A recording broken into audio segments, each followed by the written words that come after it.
Hey guys, so the team over at Peppermate sent me this variety pack of grinders so I could share my thoughts on it with you. So to start off with, you got a bunch of options. Himalayan salt, sea salt, rosemary and garlic and sea salt, garlic salt and peppercorn.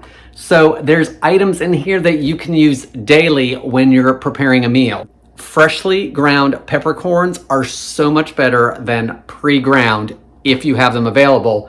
And the grinders are already in this pack. So I'm gonna whip up some Caesar dressing for dinner tonight and use these grinders for my salt and pepper. Let's go ahead and make it. So each grinder is individually wrapped at the top. And if you look, it's got an easy peel.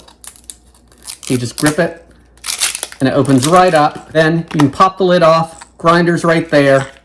So let's go ahead and grind some pepper. So I've got some minced garlic, Worcestershire sauce, anchovy paste, lemon juice, and Dijon mustard. I'm gonna whisk all of that together. Now I'm gonna add my mayo, give everything another whisk, add my Parmesan cheese.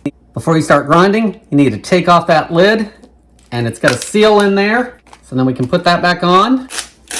Grind in some salt, some freshly cracked pepper, snap your lid back on, and there you have it. Peppermate's variety pack with 5 seasonings that you will use constantly. Guys, I hope this helps on deciding on if this is a good product for you.